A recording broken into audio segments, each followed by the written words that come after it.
muy buen día. Gusto de saludarles. Hoy vamos a conversar de algo que está pasando en el Museo Nacional de Historia Natural, de una mujer que yo tuve la suerte de ser alumna de ella. En su momento, cuando ella estaba acá en Chile y vivía ya acá en Chile y hacía clases de antropología. Vamos a conversar con Eric Figueroa, quien estuvo a cargo, él es historiador, y estuvo a cargo de la organización y de catalogar el extenso material documental de Grete Mosny. ¿Cómo estás tú? Muchas gracias por recibirnos. Buen día. Hola, buen día, Miriam. Muchas gracias por haberse interesado tanto y mira, yo no sabía eso que tú habías conocido a Grete. Sí, pues yo la conocí, yo fui alumna de ella en la Universidad de Chile. Mira, qué bueno. Nos hacía clase de antropología. Oye, pero a ver, hablemos primero un poquito de ti, porque quiero saber un poco de ti. Tú eres muy jovencito, por lo que se te ve, historiador. ¿Cómo llegas a liderar un equipo de, no sé, cuéntame cuántas personas, qué tipo de profesionales, etcétera, a liderar un equipo que se dedica a esto? Y tengo entendido fue un trabajo muy acucioso. Bueno, ya vamos a hablar un poquito más. Cuéntame un poquito de ti primero. Bueno, y soy historiador, soy de formación profesor de historia, ¿no? Estudié en la Universidad de Viña del Mar, y de ahí empecé a interesarme mucho por la historia colonial. Eso es como más o menos lo que yo. Y en ese trabajo me empecé mucho a integrar con archivos, ¿no? O sea, en nuestro trabajo de historiador el archivo es fundamental. Y de ahí empecé un poco con este cariño hacia los documentos, hacia los papeles antiguos. Y bueno, por casualidades de la vida, ¿no? Yo me encontré con esta beta, ¿no? O sea, yo conocí ahí a Francisco Garrido, ¿no? Él es curador del área de antropología del Museo Nacional de Historia Natural. Uh-huh. Y trabajando ahí, en un momento él llega con esta documentación. Entonces, lo primero que pensamos para armar un proyecto, o sea, armar un equipo, ¿no? A eso quiero ir, es que tiene que hacer un trabajo multidisciplinar. O sea, yo como historiador, que me encantan los documentos, los archivos, de inmediato dijimos, bueno, aquí necesitamos personas capacitadas, especialistas, ¿no? O sea, en archivística, en conservación, y bueno, y así como que formamos este equipo de trabajo, ¿no? Y yo, que como vengo de un área como de la historia colonial, de alguna forma me empecé a acercar a esto más reciente, ¿no? Pero más o menos por ahí parte mi interés hacia este archivo y cómo fuimos un poco elaborando el equipo de trabajo. Oye, ¿y con cuántos profesionales trabajaron? Con 3 más, somos 4 en el equipo, ¿no? Es Luz María Narbona, la archivera, Carolina González, conservadora, con Tomás Sepúlveda, que él es antropólogo y trabajó en el área de participación ciudadana, y al final integramos a un quinto integrante, Sebastián Díaz, que es también historiador, un poco para apoyar este trabajo que, como tú dijiste, era acucioso, o sea, sí, tengo entendido que se demoraron un harto tiempo. ¿Cuánto tiempo? Harto tiempo, sí. Ahí a nosotros nos afectó harto la pandemia, porque nosotros nos ganamos el proyecto del 2019, a finales del 2019, y todo se fue retrasando, ¿no? Hasta el museo cerrado, por ejemplo, no podíamos ir al museo en un momento. Entonces empezamos en septiembre del 2020 a hacer esto, más o menos. Y ahí como comenzamos un poco ya a trabajar de esto más arduo, pero, o sea, la pandemia, los tiempos, eso fue lo más complicado, por así decirlo. Oye, a ver, ya te conocimos más o menos, un poquito a ti por lo menos. Cuéntanos ahora, cuéntale a la gente, ¿quién es Grete Mosny? Sí. Lo primero es interesante porque es una figura, yo creo, fundamental dentro de la cultura nacional y el patrimonio nacional. O sea, y cuando nosotros empezamos a conocerla a ella, también empezamos a preguntarle a la gente a nuestro alrededor si conocían a Grete Mosny, ¿no? Y y nadie la conocía de alguna forma, ¿no? Entonces, Gret Moschni, bueno, ella es austriaca de nacionalidad, ¿no? Viene a Chile luego de hacer grandes trabajos en Egipto. Ella estudió en la Universidad de Viena primero, justo antes de de defender su tesis doctoral, que es sobre vestimentas egipcias de mujeres en el Antiguo Egipto. Y ella justo, creo que pasa, no sé, como 2 días antes de enfrentar, aparece, o sea, llega la invasión nazi a Austria, ¿no? Entonces ella, por su religión, ¿no?, judía, tiene que escapar. Y se va a Bruselas primero, y en Bruselas, y esto es interesante también porque su curiosidad académica no se acabó con eso. O sea, en Bruselas ella vuelve, hace otro doctorado, ¿no? Se demora 1 año en hacerlo, y ella traduce, siempre en Egipto, traduce las transcripciones del templo de Medinet, ¿no?, en Egipto. Y luego de sacar su doctorado, ella va a Italia, trabaja en el Museo de Milán, ¿no?, que se llama como el Castillo de Milán. Ella trabaja ahí, también trabaja en la universidad, hace expediciones a Egipto y todo, y aún no sabemos por qué decide Chile venirse, ¿no? Sabemos que ella tenía una curiosidad al menos por la cultura indígena aquí en América americana. Por ahí alguien que trabajó con ella, Fresia Rojas, ella nos contaba que ya en el barco, el rumbo a Latinoamérica, a un lugar como desconocido, ella conoce a una pareja de un austriaco y un chileno. Al parecer ahí se habría enterado de este rincón del mundo, por así decirlo, ¿no? Bueno, y llega acá primero, o sea, hay que entender que en este tiempo la arqueología no existía como tal, ¿no? O sea, en Chile no se formaban arqueólogos. Los que estaban haciendo arqueología en ese tiempo, por ejemplo, grandes nombres como Ricardo Lapchan, anteriormente, de alguna forma, José Toribio Medina también había hecho algo, ¿no? Y así, grandes personas de alguna forma no tenían una formación de arqueología. Y ella es la primera persona que llega con un título de arqueóloga a Chile. Por lo tanto, cuando ella llega ya con una experiencia importante en un área que aquí no estaba tan desarrollada. Y se integra al Museo Nacional de Historia Natural por allá por el año 1939, ¿no? Y de inmediato ya se genera de alguna forma como la genialidad que tenía ella. O sea, estamos hablando de alguien que a través de su vida tomó el museo, y el museo era un centro en el cual llegaban todos los tipos de generación de conocimiento antropológico y arqueológico.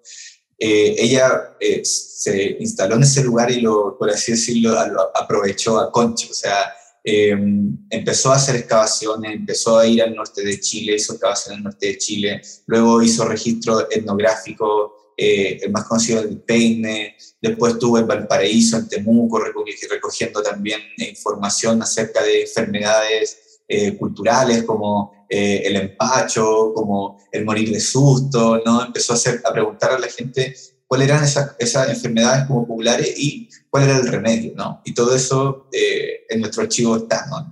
Ya después hablaré un poco de eso, pero luego, por ejemplo, ella muy tempranamente, en 1946, si mal no recuerdo, va hacia el sur, a la Tierra del Fuego, junto a otro arqueólogo, y ahí recogen, hacen etnografía a los Yamana, a Selman, a Calufe, y en un momento también después se dedica muy fuertemente a la museología, ¿no? Que eso, como también, así como la importancia de ella en la arqueología, en la museología también fue fundamental. O sea, ella de alguna forma fue la que, podríamos decir, profesionalizó los museos a nivel nacional. ella, sin ser museóloga, trabajó en museos muy tempranamente. O sea, ya en Italia había trabajado en un museo, y cuando llega a Chile entiende de inmediato que los museos son fundamentales para la cultura y sobre todo para acercar el conocimiento científico a las comunidades universitarias, escolares y al público general. Por ejemplo, más o menos 5 años desde que ella está acá, en 1944 ella organiza una exposición que se llama Exposición de Arqueología Chilena, y lo organiza en la Casa Central de la Universidad de Chile. Y ese es un gran hito porque fue de alguna forma el primer acercamiento que tienen los museos y el material arqueológico y antropológico a las comunidades universitarias, o al público general, ¿no? Y luego de eso ya siempre estuvo ligada y haciendo trabajos paralelos, tanto en museología como en arqueología, ¿no? En museología, por ejemplo, ella se ligó también muy rápido al Consejo Mundial de Museos, al ICOM. Y con eso ella también abrió, o de alguna forma empezó a generar redes internacionales, y empezó a posicionar al museo de historia natural en otras redes, en otras conversaciones con especialistas, y a la vez también invitó a especialistas internacionales a que vinieran a Chile, que vinieran a hacer cursos, a un poco renovar, ¿no? Visitó muchos museos. Cuando uno lee sus cuadernos, tiene cuadernos de campo tanto de arqueología, ¿no? De antropología, pero también de museología. O sea, en sus cuadernos hay dibujos de vitrinas, por ejemplo, las medidas de las vitrinas, porque las luces. Oye, es que eso justamente es re importante en ella, porque, bueno, siempre los arqueólogos, los antropólogos andan haciendo sus investigaciones y anotan todo. A veces en papelitos, en servilletas, en cuadernos. Yo no sé si ella era ordenada o no, pero tengo entendido cuántos documentos, cuántas fotografías, no sé si lo dimensionaron en algún minuto, pero cuántos documentos, fotografías, mapas, dibujitos hay de ella que tuvieron que ustedes ir catalogando. En total, más o menos son 14.000 documentos. Oh. Estamos hablando de alguien, como bien dices tú, muy minucioso. O sea, la doctora Mosny escribía todo. Y también como en aquel entonces no estaba el computador, no estaba eso, todo sí, estaba en fichas, o sea, fichitas, pequeñas fichitas que a veces tenían una inscripción pequeña, ¿no? Por ejemplo, una palabra en punza, y eso nosotros entendimos que era importante por esto mismo, ¿no? Porque todo papel de alguna forma nace de la creación de conocimiento, o sea, todo fue importante de alguna forma para él. De esos 14.000, una gran parte son fichas, ¿no? Porque de todo, o sea... Oye, pero perdona, pero esos papeles sueltos, por ejemplo, las fichas son papeles sueltos, porque distinto es tener en un cuaderno donde va anotando, claro, como en forma organizada, me refiero cronológicamente.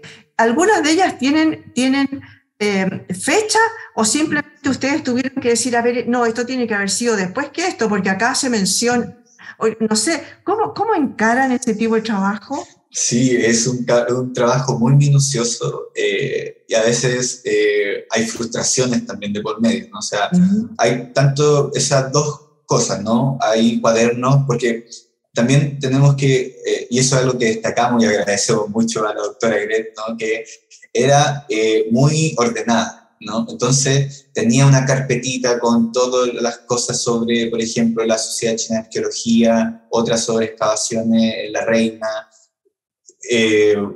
por ejemplo, no sé, sus cuadernos de campo con las fechas anotadas, ¿no?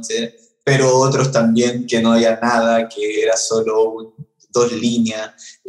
Por ejemplo, otro problema que nos enfrentamos ahí es el idioma. O sea, ella se trajo desde Europa a Chile gran parte de su documentación que trabajó ella en Egipto. Entonces, muchas cosas están en alemán, ¿no? Y claro, uno hoy en día puede, vamos, con los traductores más o menos saber, ¿no? Pero cuando... por ejemplo, muchas cosas están anotadas, ¿no? Con manuscritas, con su letra manuscrita. Y como tú decías, ¿no? Cuando los arqueólogos, antropólogos están en el campo, escriben a su propio código, por así decirlo, ¿no? O sea, Sí, escriben claro, como una rápido. taquigrafía especial. Claro, sí. Entonces, eso para nosotros fue muy difícil y ahí fue un poco también frustrante, como digo, porque hay cosas que no sabemos, por ejemplo, cuál es su contenido así tan como claro, ¿no? Preciso. Pudimos saber ciertas cosas, pero este es un primer esfuerzo, ¿no? O sea, siempre hablamos de eso en un momento, ¿no? O sea, ya llegará el alemán experto en egiptología que pueda como entrar dentro de esto, pero por ejemplo sus cartas, o sea, ella tenía guardada en carpetitas su correspondencia de 1944, del 45, del 46 hasta el 50, ¿no? Entonces, de alguna forma tuvimos esa facilidad, entre comillas, ¿no? Que nos dejó ella, pero la otra cosa dispersa. Sus fichas, por ejemplo, también muy ordenadas, ¿no? Pero a veces en otros papeles encontramos una ficha y ahí hay que decir, bueno, ¿dónde estaba esta ficha? ¿La había visto antes? Y cómo ir cambiando. Es un trabajo interesante. Oye, ¿por qué le llegó todo esto al museo? ¿O es de la época solamente de cuando ella estuvo de directora del museo? ¿Dejó como legado al museo todo su patrimonio cultural, digamos? Sí, ese también es otro, de alguna forma, misterio aún por resolver, ¿no? Sabemos que estos papeles, al menos, este gran conjunto de papeles siempre estuvo en el museo, pero nadie lo había visto. O sea, nosotros hicimos entrevistas con gente, con Eliana Durán, por ejemplo, que fue jefa de la sección, con Rubén Stever, también nos conocimos, que era arqueólogo que también trabajó con ella, con Silvia Quevedo, que también arqueóloga que trabajó con ella, y ninguno nos pudo decir cómo llegaron esos papeles. Nosotros creemos que había una colaboradora que se llamaba Nieves Acevedo, que nosotros no la pudimos conocer, que falleció muy poco, o sea, más o menos antes de iniciar este proyecto. Y ella guardó mucha cantidad de papeles sobre egiptología. Todo lo que tiene que ver con egiptología ella lo tenía guardado. Pero los otros papeles aparecieron cuando Francisco Garrido me presentó los papeles, aparecieron en paquetes de papel blanco, así muy guardaditos, con una pitilla, y arriba decía papeles Greg Moss, ¿no? No era su letra tampoco la que estaba ahí, entonces alguien tuvo que haber hecho ese trabajo de guardar, claro. Lo que sí, la doctora, cuando se retira del museo, y ya pasa el tiempo, no sabemos también por qué, pero ella de alguna forma se enoja un poco con nuestro país. En su testamento ella dice, bueno, todos mis papeles de alguna forma, o toda mi biblioteca, se va donde mi sobrina, ¿no? Que se llama Patricia Mosny, que está en Estados Unidos, ¿no? Entonces, todas esas cosas se llevan a Estados Unidos. Tampoco sabemos que allá hay fotografías, ¿no? Están sus libros, pero acá se dejó todo el trabajo que nosotros llamamos como el tras bambalinas, por así decirlo, ¿no? Todo el trabajo como de a veces es como científico. Que a veces es como el más sabroso, ¿no? Porque recopiló lo que ella juntó en todas sus investigaciones, lo que hizo mucha investigación de campo, tengo entendido, sobre todo en el norte, ¿no? Y, a ver, cuéntanos, para que nuestro público sepa, quienes no la conocieron, quienes no han tenido la ocasión, digamos, ¿cuál sería la importancia de Grete? A pesar de que, ya lo dijiste de alguna manera, que le subió un poco el pelo al Museo Nacional de Historia Natural, porque esto de hacerlo más profesional, ¿no? Claro. Ella tiene hartos hitos, de alguna forma, que podríamos como señalar. No sé, a ver, en primer lugar, por ejemplo, ella, en Arica, ¿no? Excava mucho, junto con Julius Bird, otro arqueólogo importante, ¿no? Y ahí empieza a hacer redes y empieza a trabajar, pues tú, trabajó en Arica, excavó en Arica, también excavó en La Serena, ¿no? Claro, hay que pensar que, claro, sus descubrimientos, sobre todo en arqueología, son de alguna forma descubrir nuevas piezas para ir complementando como el conocimiento de las culturas indígenas, ¿no? Entonces, sus descubrimientos de alguna forma tienen que ver con eso, desde la arqueología, ¿no? Entonces, excavó, por ejemplo, en todo el sector que es lo que se llama el Alto Loa, ¿no? Entre la zona atacameña, ¿no? Es decir, San Pedro de Atacama, en Catarpe, que son sectores de ahí, todo muy de manufactura inca, ¿no? En el norte, o sea, perdón, aquí en Santiago también ella realizó, y es también un hito, ¿no? En la Hacienda de la Reina, el sector de la Reina, se encontró un cementerio inca, y es un gran hito en el sentido de que que ella lo lideró, fue el primer sitio arqueológico trabajado de forma sistemática y de alguna forma con todo el rigor arqueológico que estaba en ese tiempo, ¿no? Nunca antes se había hecho eso, por ejemplo, en Chile, de haber trabajado, porque antes siempre se llegaba, por ejemplo, se encontró una vasija, y bueno, es la vasija, ¿no? Pero ella empezó a fijarse mucho más por los contextos, dónde estaba esa vasija, qué había alrededor de ella, cómo eran las construcciones, por ejemplo. Empezó de alguna forma a instar, ¿no? A que se generara un conocimiento más profundo y más, de alguna forma, más técnico para el conocimiento arqueológico y antropológico, ¿no? Otra cosa que se puede señalar de ella, y es como el granito, ¿no? Es haber tenido la visión de conservar el niño del Cerro del Plomo, ¿no? Que es como la gran joya arqueológica nacional, podemos decir, ¿no? Que si bien ella no lo encontraron unos arrieros, ¿no? Estaban buscando minas de plata, me parece, en el Cerro del Plomo. Ella sí tuvo la capacidad de entender lo que estaba frente a ella, ¿no? La historia es más o menos que los arrieros bajan al niño y van a los museos a ofrecerlo, ¿no? Entonces va al museo, por ejemplo, histórico, y le dicen que no, porque claro, no era parte de sus colecciones, ¿no? Y al llegar al Museo Nacional de Historia Natural, ella se da cuenta más o menos el tiro de lo que significaba la importancia, porque fue el primer, de alguna forma, enterramiento en altura, incaico, que fue descubierto en Chile. Posteriormente hay otro que lo descubrieron en el sector de Huantajaya, en Iquique. Y bueno, ella tuvo esa visión de alguna forma de conservar esto, de comprarlo, ¿no? Se compra con dinero de la Universidad de Chile, ¿no? Porque el museo, como siempre, la precariedad de alguna forma fue constante en su gestión, ¿no? O sea, la doctora trabajó con lo que tenía, podríamos decir, ¿no? Y lo hizo muy bien. Entonces, ese objeto arqueológico, de alguna forma, ella tuvo la visión, ¿no? de tomarlo y conservarlo y empezar a hacer estudios, ¿no? Y bueno, hasta el día de hoy todavía está bien conservado y está bien, ¿no? Antes que se perdiera.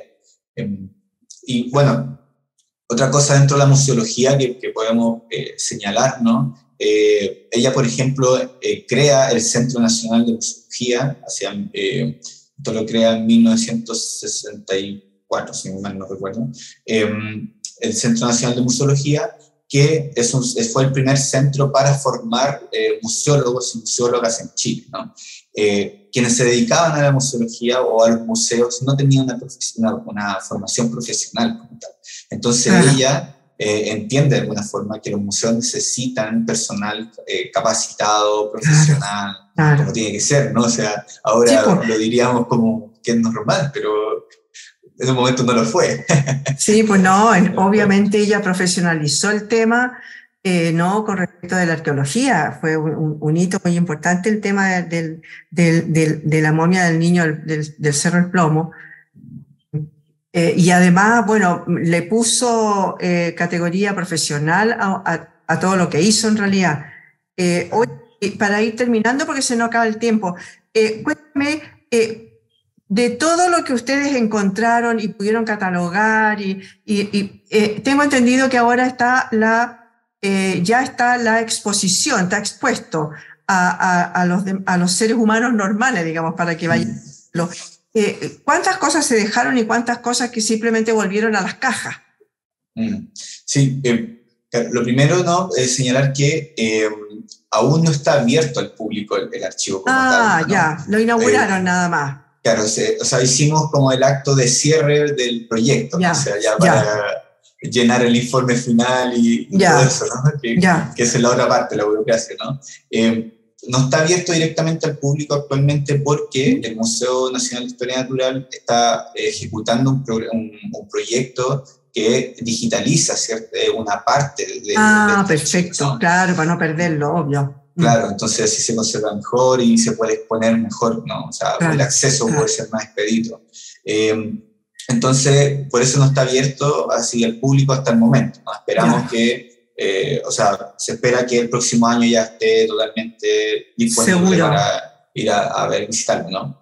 Y con respecto a lo otro, nuestra labor fue no descartar nada. O sea, lo único que fue descartado fueron, o sea, descartado entre comillas, como dices tú, que volvieron a otra caja, ¿no? Se juntaron a otra caja. Fueron los papeles que estaban vacíos, las carpetas que de alguna forma entendíamos que no se podían conservar o que iban a ser iban a ser complicado para entrar dentro de que entran dentro de las cajas de conservación. Todo eso se guardó en otro lado, ¿no? Pero nosotros tratamos de conservar todo, o sea, hasta desde como, sus cuadernos de campo, sus fotografías, sus tesis, ¿no? Las 2 tesis doctorales están en el archivo, que eso es también como joyitas, ¿no? Hasta el papelito que tiene 2 o 3 rayas, también lo guardamos, porque dijimos, bueno, en algún momento esto va a servir para alguna investigación, ¿no? Y eso es lo que esperamos, ¿no? Sí, pues. Oye, Eric, 1.000.000 de gracias por haber estado hoy día con nosotros. Nos aclaraste bastante sobre el papel que tuvo Grete Mosnick en Chile, ¿no? Como arqueóloga, como antropóloga. Muchas gracias por haber estado hoy día en este punto de encuentro con nosotros. Muchas gracias, Miriam, de verdad fue muy agradable. Y mucho también, no sé, emoción de alguna forma de poder compartir esto con ustedes. Muchas gracias.